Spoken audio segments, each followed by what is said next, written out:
why not just blow them up? Make them not want to run the play. Like instead of going like the Frankie Vulu route like they did and try to jump the line like Palomalu, like just blow them up. Like pretend you're trying to time it right. But I would just say, hey, who wants to kamikaze this offensive line or Hurts or whoever and just start at the wall. Like get a 15-yard head start, whatever it is, and just blow them up and make them not want to run it anymore.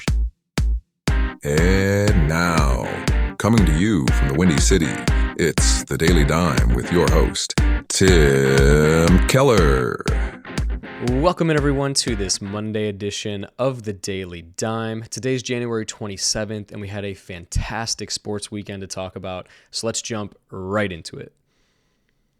So I wanted to start off with the NFC Championship, where the Eagles beat the Commanders 55-23, and this game felt a lot closer throughout the course of the game than the final score ended up being. It kind of looked like a beatdown, and when you get into the box score, it may also appear that way. But anyway, I had a few main takeaways from this game, and the first one being that Jaden Daniels is a stud.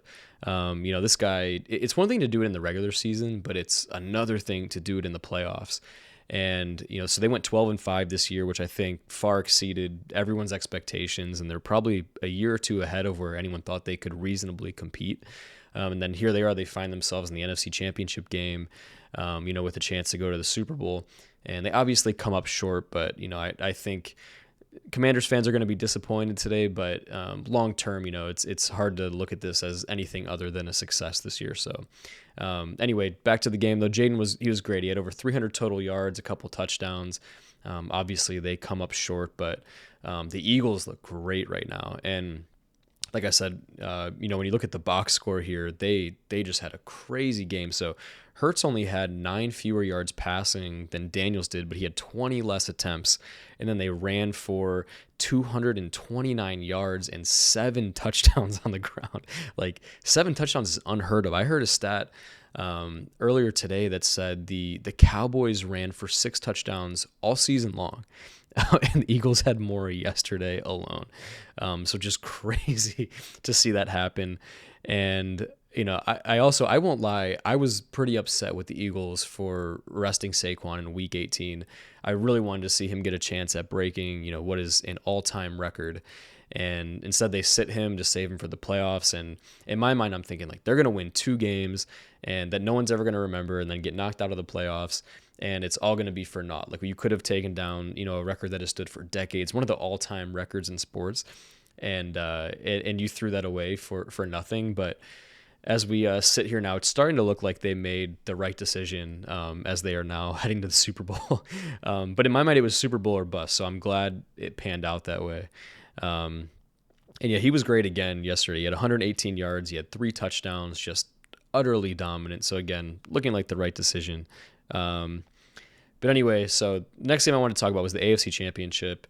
So the Chiefs won again, 32-29, and they are now firmly entrenched in dynasty mode. So this is Mahomes' 7th year as a starter, and they have now made, they've made the AFC Championship in every single season that he started. This will be their 5th Super Bowl appearance. They've already won 3 of them. And they've hosted 6 of these AFC Championship games. They had never hosted one before he started ever. So those are just incredible. There's only one active quarterback now who has ever beaten Mahomes in the playoffs, and that was Burrow. And then they went and beat the Bengals the following year to avenge that immediately. And then there's only 3 quarterbacks who've ever even won 4 Super Bowls. You have Brady with 7, Montana and Bradshaw both had 4. And Mahomes, he may already join that, very short list of elite quarterbacks. And he's not even 30 years old yet. It's just insane stuff that we're seeing from him and the Chiefs. So here we are, we're on the verge of witnessing just absolute greatness. And, when you look at teams like this, or even some like the aging stars in the NBA, or guys like Ohtani or Trout in the MLB, I think sometimes we get so caught up in the other narratives instead of just, appreciating what we're seeing. And unfortunately, some of the other narratives that came up this weekend were the officiating. And you never want that to overshadow any weekend, but especially, conference championship weekend. And so this is it. It first became an issue in the Eagles game. Well, actually, first I should say this was part of the national conversation coming into this weekend, and I was hoping that we would be able to avoid it. I think good officials, they're kind of like good commentators or like a good Uber driver. Really, if I barely even knew you were there, then you probably did a good job. Sometimes there's some outliers, but typically if I'm noticing you, then there's probably something going wrong. And that's how it felt on Sunday. So we had a moment in the Eagles game where they get down to the goal line and, they're of course going to run the tush push. And the Commanders were like, screw that. We're just going to run Frankie Vulu straight at the line. He's going to jump over it like Troy Polamalu.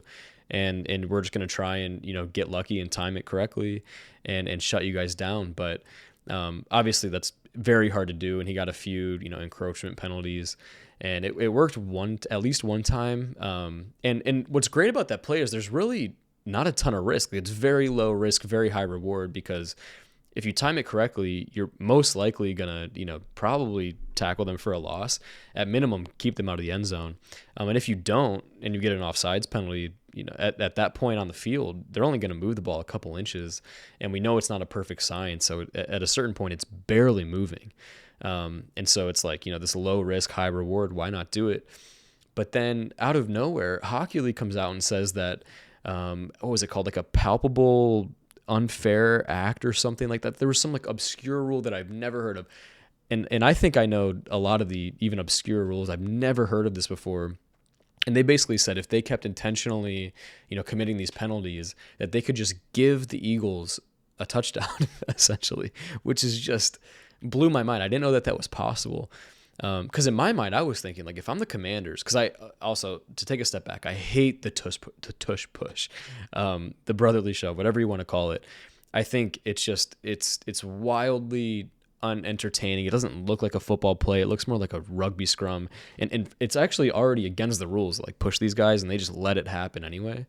And so I hate the tush push, but so I was thinking, if I'm the Commanders or any other team, you're basically going to concede a touchdown if they're at the 1 or 2 yard line anyway. Why not just blow them up? Make them not want to run the play. Like instead of going like the Frankie Vulu route like they did and try to jump the line like Polamalu, like just blow them up. Like pretend you're trying to time it right. But I would just say, hey, who wants to kamikaze this offensive line or Hurts or whoever and just start at the wall, like get a 15-yard head start, whatever it is, and just blow them up and make them not want to run it anymore, because you're going to give up a score. But after learning about this rule, I'm trying to I know I had it somewhere in the notes. I'm trying to think of what the rule was called. But like a palpably unfair act, and apparently you can get ejected and they can give you points, so you probably can't do something like that. But I hope they outlaw it at the end of the season. I'm very much over that play, and I would not be upset if we never saw that again. And because the defense is already at such a disadvantage, like you have to try to time it perfectly, and 99% of the time you're just reacting to the offense moving first, and when they can push guys like that, it's impossible to stop. So I think there needs to be some type of change to just give the defense at least a shot on the goal line there. But anyway, so then we get to the AFC Championship, and then there were a few more calls, and the discourse all week was that the Chiefs were going to get the officiating advantage, and then of course there's a couple plays towards the end of the game that it looked like the Bills had first downs. They don't call them first downs. The Chiefs of course go right down and score. There were a couple other plays like a catch that maybe wasn't a catch, some other penalties that maybe shouldn't have been called. And suddenly this is the whole narrative again. I mean, it's why we're talking about it right now, because that's all anyone else is talking about. And it's unfortunate. We're like I said earlier, we are witnessing greatness from Mahomes and the Chiefs and Saquon and the Eagles and all these other teams out there as well. And it seems like week after week we're talking about the officiating again and how poor it is. And I don't think the games are rigged, but there definitely needs to be some changes within the officiating ranks as well. So hopefully some of that can be solved with technology moving forward. I don't know exactly what all of the answers are, but hopefully this isn't the narrative forever. But anyway, I don't want to talk about officiating anymore. There was one other thing I wanted to mention. I talked a little bit about the Commanders and their losing effort. I want to talk a little bit about the Bills. because Josh Allen was great again. I mean, you just got to feel for him at this point. Him and the Bills and the Bills fans, they have a fantastic fan base and they just cannot get over the hump. But frankly, nobody can in the AFC right now. And the AFC is loaded. When you look at the best quarterbacks in the league right now, and this isn't in any order, but you've got Mahomes, obviously, Allen, Burrow, Lamar, Herbert, Stroud. The list goes on, and I don't know how many of those guys, probably at least 5 of them that you would take before you would take any quarterback out of the NFC. And so the AFC is a gauntlet, but no one can get through it but the Chiefs right now. They're just a buzzsaw. So anyway, you got to feel for Allen. He was fantastic again. He's probably going to finish second in MVP voting this year, and second in the AFC again. So we'll see next year. Maybe, I think the Bengals will be a little bit better. Bills will be back. Ravens will be back. Chiefs will be back again. Maybe we'll have someone else representing the AFC next year, but right now it's not looking like it. So anyway, with that, we will just about wrap it up for this Monday episode of the Daily Dime. As always, thank you for joining us today. And if you would, please follow the show, or subscribe and like if you're on YouTube, and rate us 5 stars if you're listening to the podcast version. But anyway, we'll talk to you tomorrow. See ya.